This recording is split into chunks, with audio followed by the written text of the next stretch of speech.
going on, guys? It's the Mad Dragon. We're coming up towards the end of the year, which means we need to build towards creating our team of the year. You guys have asked for this a lot down in the comment section, so I thought this would be a lot of fun to go over my team of the year. Now, there's so many people to pick from. It makes some really hard decisions. So what I thought I'm going to do this video first of all, going over my Northern Hemisphere team of the year, and then in a couple of days you'll see the Southern Hemisphere team of the year. I'm going to put up a community poll to see which of the two players from North or South you think was the best player that year, and it will create a audience team of the year along with my own, and we can compare them side by side, and then that way you guys get to be involved with the channel a lot more. Now, for those of you who have seen my team of the weeks, team of the years before, you know I like to do them a bit different. I know a lot of people on YouTube, when they're doing these sorts of things, they basically go on to ESPN or Sky or just some rugby stat sites. They go and find who's the top stat in each position, and they go, that's my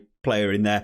I like to do them a bit differently because that way I feel like everyone doesn't just have the same team, and also you get to name some players that played really well throughout the year, but maybe some of the stats didn't back them. So there will be some specific rules I'm actually following to create this team, and I absolutely welcome everyone else to follow these rules as well and drop down in the comment section your team of the year based on these rules, because that way I feel like it makes it a bit more interesting and you get lots of different opinions. You get to see lots of different players from all across the different countries. So starting off, rule one, the players have been picked based on how they impressed me throughout the year, not just by their end of year stats. So it's a much more of like a personal opinion thing. So there's no way my team will ever be the same as your guys' team watching. So make sure you do drop down in the comments your team following these rules as well, because it's quite fun to have a look through other people's. Players can only be picked based on shirt numbers that they have worn throughout the year and cannot swap positions. That means if there's 5 wingers who absolutely excelled in the left wing and nobody did well on the right wing, I'm not allowed to just move one of the left wing guys over to the right wing and say they're also a winger. No. They have to have played in that shirt. Now, there are people who do play multiple positions, like wingers and fullbacks do sometimes interchange. If that has happened, I've gone back through and tallied up the shirt numbers that they've worn, which one they've worn the most, and therefore that is the position they are competing for in my team of the year. I'm going to be picking a 23-man squad like you get to see in rugby. The starting 15 are, in my opinion, the best people in that position, and then the subs bench is going to be those players who narrowly missed out, who genuinely probably could have been in that starting team. Maybe there was some 50-50 calls, just to sort of show off a bit more appreciation for some of those other players. Rule 4, I have also included some other Northern Hemisphere teams that a couple of people miss out. A lot of people just pick Six Nations teams. Japan and Georgia are also technically in the Northern Hemisphere, and those teams should really apply, even though we sort of, for some reason, ball them up with the Southern Hemisphere teams a lot more. I don't know why. I have included them in there. A bit of a spoiler alert, there's none in the team, but there are going to be some that follow Rule 5, which is the reasons I'll be picking the players will be mentioned throughout the video, why I picked them, but I will also be giving some honourable mentions to people who did not get in, but genuinely I think could be in some other people's teams, and maybe some people to watch out for in the future. So let's get started then. In the loose head position, my choice for this one has gone to Cyril Bay, who has been exceptional this year over in France. France, of course, got that 100% win record across the year. I thought they did really well. And Cyril Bay absolutely being one of the big powerhouses behind that. The scrum for France has been really good this year, but Cyril Bay also just playing with the ball in hand has been getting himself over, getting those jackals, massive tackles, hard work rate in a game. So he's going to be my pick there.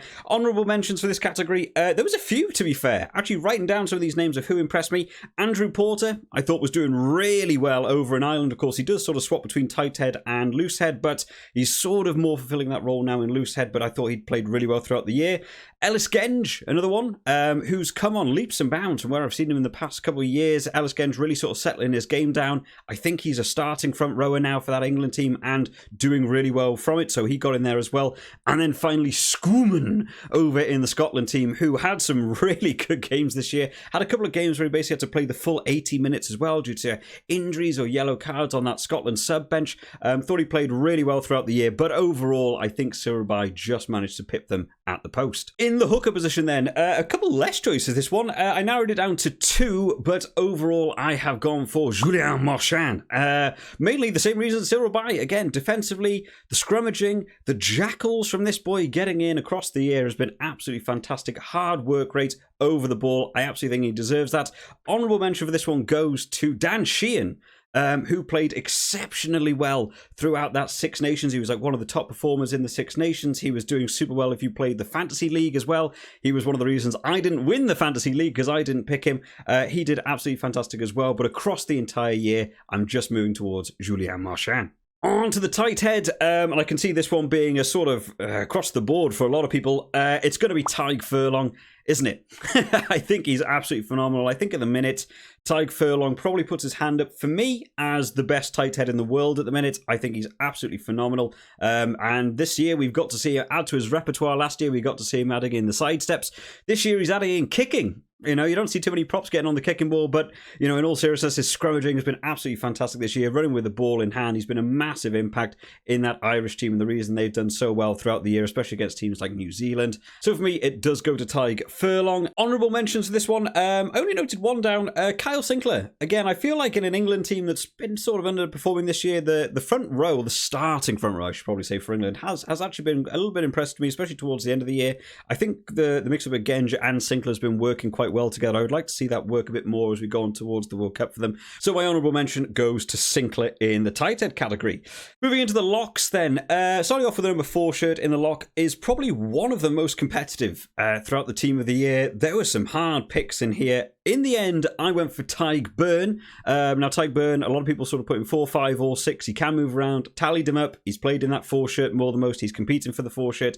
And I think Tadhg Beirne is awesome. I still don't know how this guy isn't getting up there for like World Player of the Year and having some big nominations or player of the tournaments in like the Six Nations stuff. This guy is awesome. The jackal rate, timing is one thing. Not enough people talk about how good he is. Some people just say he's really good at jackling. The timing that he has on the ball, when you see a man go down, Tadhg Beirne is just, he can watch 2 or 3 tackles happen and not go for them, and it's the single one where he's like, I'm going to get a penalty here, jumps on that ball, rips it off them, wins the penalty or rips the ball back. Has saved Ireland a number of times, not to mention how good he is with the ball in hand as well. So for me, Tadhg Beirne goes in that 4 shirt. But like I said, very competitive. Cameron Vogel over in France as well, another one absolutely competing for that 4 shirt, though he did really well. Itoje, I'm sure, is on the list for a lot of people. His game doing extremely well this year as well. Again, in an England team not performing. England forwards are pretty much the only way I was sort of going to be able to praise any of the England team, but Itoje had a good year this year. And finally, Warner Dearns over in Japan. Who's come onto the scene for me from out of nowhere and across the year had some incredibly impressive games. A very, very quick lock with the ball in hand. We saw him get his try against New Zealand, I think it was. Big charge down sort of player, gets right in the face of the scrum halves, make a big impact for that Japan team. So he's another one on the list for me. In the 5 shirt then, some tough competitors here. People are going to be surprised by this one, I reckon. But for me, I've gone for Federico Ruzza over in Italy. He has been really good all across this year, and people seem to have forgotten to talk about him. He was in my team of the week for 3 of the 5 weeks across the Six Nations, making a massive impact in that Six Nations. He's gone on. He was part of the team that was in the Italy versus Australia game that got that win over Australia. I think he's been absolutely superb this year. For some reason, people have stopped talking about him. One of those hard grafters, just getting the job done in the background. I'm sure the stats probably don't back up how much I'm really liking this lad at the minute, but I think he's a superb player. Honourable mentions here, Grant Gilchrist. Sort of similar reasons, just every week putting in the hard graft. Not enough people talk about him because he's so exceptional at doing the background stuff. I think Grant Gilchrist could have been a potential close one there. And then finally, Adam Beard in a Wales team, also underperforming this year. One of the few in that forwards pack for Wales that's actually being able to put their hands out, doing well in lineouts, disrupting mauls and stuff. So Adam Beard in there as well.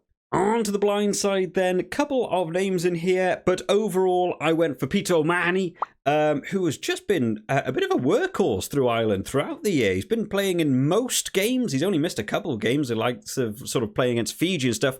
Been involved in all these big wins against some big teams. I think he's played really well. We've seen some massive jackals as well from him in terms of defensive work, really saving Ireland at key points. Big ball carrier, gets himself in, leading from the front, big sort of talker, getting some captaincy behind some players. Even though he's not the captain, he has that leadership quality that's been doing so well for him. Honourable mentions in the blindside shirt, Jack Morgan from Wales.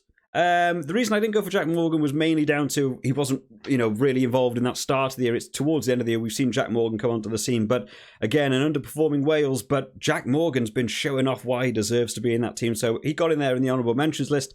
And then finally, Jalanche, who, again, sort of like Peter O'Mahony, playing really well just throughout the year, doing extremely well. The reason I haven't gone for him is because of throughout the Six Nations, he was playing at the open side position. He was in that 7 shirt. There was no Charles Olivant.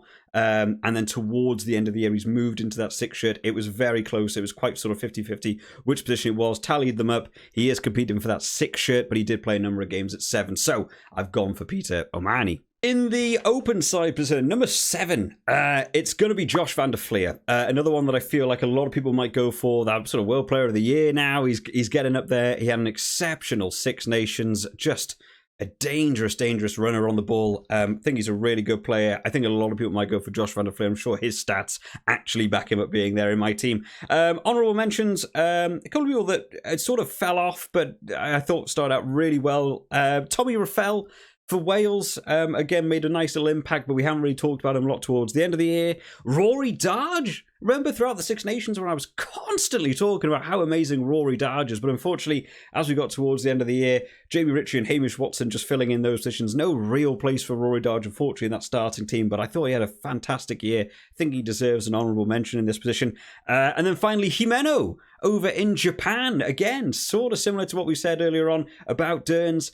Just making a big impact. He's a really good player. He's a bit of an underrated player. Not enough people talk about some of the real sort of stars of that Japan team.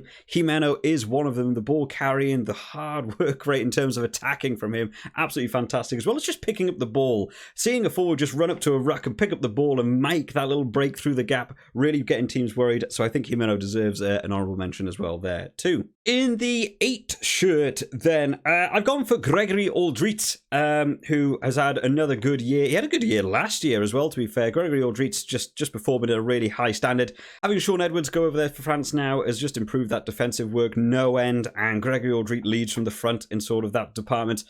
He's just getting involved with a lot of tackles. A couple of penalties going his way. Still got quite a few penalties going his way. I think if he cuts that out of his game, he would be absolutely exceptional. But I think he's a really good number 8 all round, so that's why I've gone for him. Honourable mentions for here, Faletau for Wales and Keelan Doris for Ireland, who I did know moved between 6 and 8 a couple of times, but overall he did play in that 8 shirt much more. Also thought he did really well, but Aldrit for me takes the number 8 shirt. In the scrum half shirt then, I've gone for Antoine Dupont, as I'm sure a lot of people would, but this genuinely got kind of close, because of course we saw in that autumn internationals, he did get his red card, he had to miss a couple of games, and I really sort of considered the impact of whether or not that should ping him a little bit, but the work rate and how much he influenced that Six Nations and going on to the summer tour and stuff, I still went for Dupont. I think he was absolutely exceptional in that Six Nations. I think the work rate he's putting in for France, the box kicking, the single man running, the organising the teams, taking over the captaincy this year. I think he deserves that number 9 shirt, but there are a couple of close contenders there. Jamison Gibson-Park from Ireland was very, very close, to be fair, for me in terms of that scrum half shirt, so he gets an honourable mention in there. And then a couple of people that we probably won't talk enough about and probably won't be mentioned enough people's teams. Portfleet coming in for England. Again, sort of come out of nowhere. He would be my starting number 9 in England at the minute. I would pick him ahead of Ben Youngs. I think he's added a real energy into the game. Still a young lad, still on low caps. We haven't got to see him throughout the entire year, so that's why he hasn't been picked here. But one to watch potentially for the World Cup. And then finally, Nageri coming in for Japan as well. A bit of an old dog, sort of the opposite to Portfleet in terms of just his caps and his stature in the team. Much higher cap player, but absolutely running the game really well. We saw him have some fantastic games over this year, so I gave an honourable mention to him as well. In the fly half shirt then, I have gone for Johnny Sexton, mainly just due to the leadership that he's shown throughout this year. He's getting on now in the years. There's talk about whether he might be retiring sort of after this next World Cup. Will even make it to the next World Cup. But, caps behind him, the leadership quality he's showing, the way he's organising that Ireland team has been one of the key areas to why they've done so well throughout this year. They've got Ireland now up to that world ranked number 1 spot, even without managing to win that Six Nations. I think he's been absolutely phenomenal throughout this year. It's one of the better years I've seen from Johnny Sexton in the last few years. Not to say he's ever been bad per se, but I think this year he's really sort of stepped up his game that little bit more. Johnny Sexton for me taking that fly half shirt. Honourable mentions for this one, Garbisi over in Italy. I thought Italy have improved this year dramatically. They've got some massive wins. Garbisi making a big impact there as well. Didn't go for him mainly because, of course, that year was also shared a bit with Tommy Allen towards the autumn internationals and stuff. I think there was a bit of an injury concern for Garbisi as well, so didn't go for him. Some people might think Marcus Smith here. Marcus Smith for me was more the single tactics, the way he's playing the game on his own, some of his running lines, some of the ability to go on his own, more so than like a team category. So I think he could have been there for an honourable mention, but I didn't pick him for the fly half position. And then finally, I'm sure a couple of people want to look at like Finn Russell over in Scotland, who again came on the scene, and there's a reason why you want Finn Russell in the side. You saw him come into that team and the impact he makes.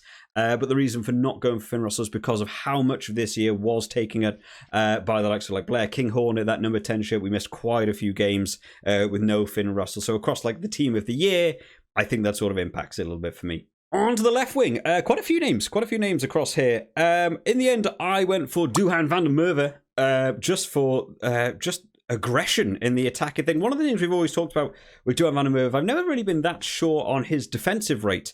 But this year, I think his defense has actually got better for me. I think he's worked on that defense a little bit. But the sort of tackle breaks that he makes every single game, the amount of meters he's making, I don't feel I mentioned him enough throughout the Six Nations and some of the other tournaments we've seen. I think he's been playing really well. He found some fantastic running lines throughout that autumn tour as well, just making massive meters. I think he was a really, really good player. So I've gone for Duhan van der Merwe there. Honourable mentions of this one, James Lowe. Again, having a good Six Nations, but sort of petered off towards the end of the year. We haven't really talked about James Lowe a lot. Someone we have done from that island camp, though, Hansen. Mac Hansen coming in. Now, I did sort of tally this up. He played a lot around the park. I tallied him up to be more in that left wing shirt across the year, so was competing for that one. But again, sort of sharing the year with James Lowe sort of impacted both of them a little bit there.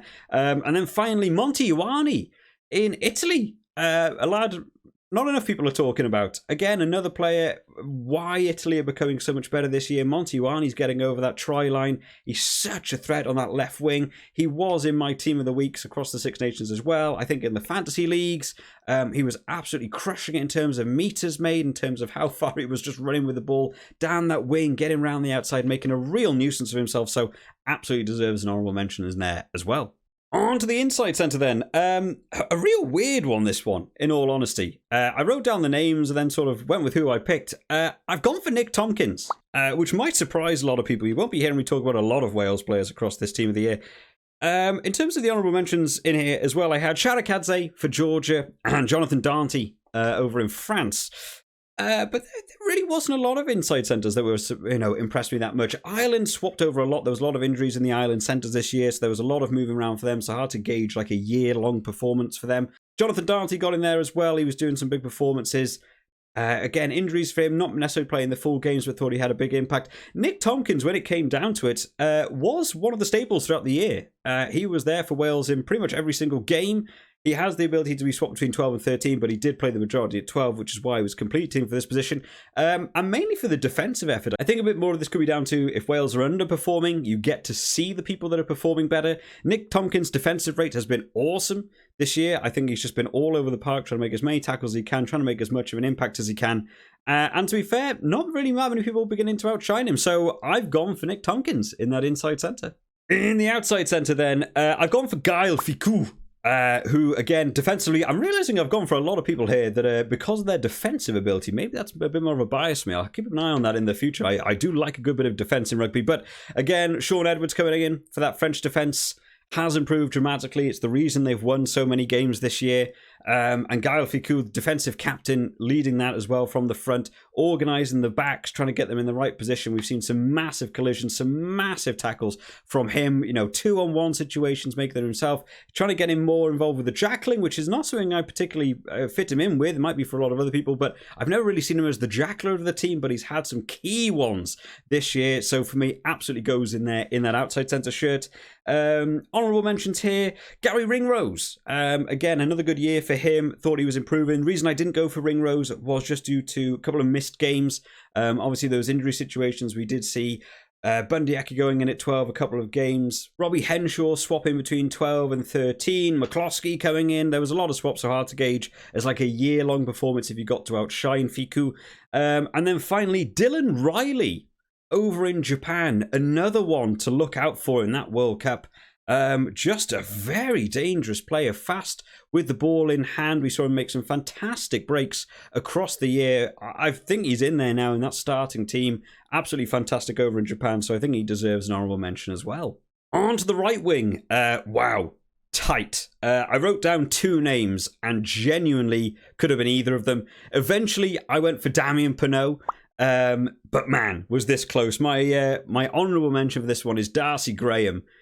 And the juggling between them, really hard to gauge who I was going to go for. The reason I went for Penaud over Graham was just that overall performance. Pretty much every game we've seen him in for France, he's scoring tries, doing so well under the high ball. He's just an absolute key person for scoring points in that France team. So I've just lent towards him.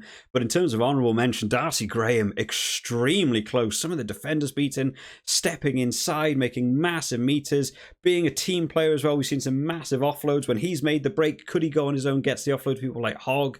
I think he was doing really well as well. Really close to me. Could have gone either way. I've gone for Damien Penaud, but real close. Could have seen Darcy Graham in there as well. And then to finish it off, guys, we have the fullback position.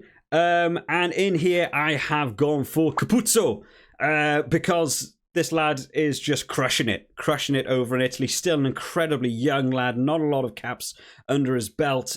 Came involved with this Six Nations by storm, where everyone is, of course, still talking about that try that was scored against Wales, the break he made right at the end of that game to allow them to beat Wales. Also playing key roles in beating teams like Australia this year, scoring tries, has played in the wing and the fullback. I've got him in at fullback here. It was incredibly tight between the tallies, been moved around a lot, but has taken that fullback position for me. I think he's absolutely fantastic. Another one to look out for at the World Cup coming up in terms of young players coming through this year. In terms of honourable mentions then, a couple of people, not many people talking about across the rugby sphere for whatever reason. Hugo Keenan. I thought has been fantastic throughout the year. Another one that I think is one of those guys, maybe a bit underrated. Maybe he hasn't got the stats to back him up. I know I picked him a couple of times throughout the Fantasy League, and he didn't score very well, even though he's actually playing a really good game. He's playing a team-based game. He's not looking for the solo, hero moments. He's doing what needs to be done in that fullback's position, and I think he's been doing really, really well. So an honourable mention to him. And then also going to Freddie Stewart.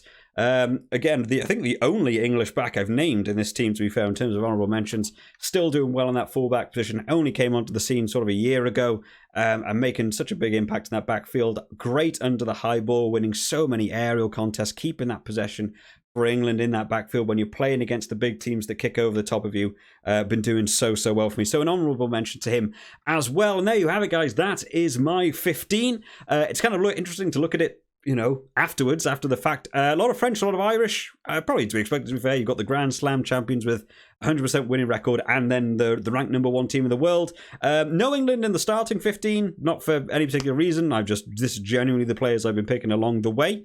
But there's a nice mix of different players there. Unfortunately, I didn't get a Japan or Georgia in there. I just think the honourable mentions that I mentioned for those 2 teams didn't quite managed to just get ahead of some of the players that are named in this team. In terms of the subs then, I'm not going to sort of run through all of them. We'll put them all on at one time so you can see who that subs bench was.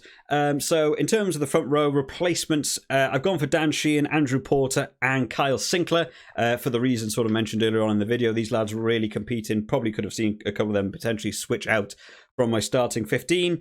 Rest of the replacement forwards, Itoje and Gelange, because I know I said Gelange played a lot of 6 and 7, but across the year he has been extremely good. He's sort of got pinged a bit because of my rules, and I know that's why, but across the year has been brilliant in both positions.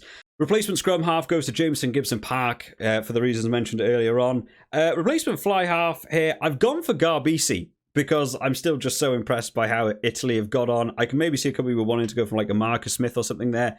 But for me, I've gone for Garbisi. It's so nice to talk about some of these Italian players in a team of the year, because I feel like we haven't got to do that for so long. So he takes that spot. And then finally, in that final back position goes to Darcy Graham, who genuinely was Oh man, juggling between him and Damien Pinot, but Darcy Graham has to have that last spot. But there we have it, guys. That is going to be the MaD Dragon Northern Hemisphere Team of the Year 2022. Make sure you guys do drop down in the comment section your Team of the Year. If you fancy a bit of fun, go back to where the rules were on this video and try and use those rules. Make your own team based on those rules. It's a lot of fun. It's much tougher than you think to actually go through, and you get to pick some players you might not have otherwise because you're not allowed to move positions. It does happen a lot on like Team of the Year videos, so I quite like this because it allows you to sort of explore the other options of different players. Hope you all enjoyed this one today, guys. If you have, remember to leave this video a like. If you'd wish you'd seen this video sooner, you could have gone over to the Patreon. It is getting close to Christmas. If you want to show your support and generosity in this festive time of year, you can head over to the Patreon and support the channel that way, as well as getting yourself exclusive early access to videos such as this one before they go live up on the channel. Like I've said, we will be doing one of these for the Southern Hemisphere team as well, so that'll be coming out relatively soon, and then afterwards we'll be doing the official MaD Dragon Team of the Year, which is going to be really excited, really competitive to see who's going to take those spots. I hope you all enjoyed this one today, guys. I will see you all next time. Bye-bye.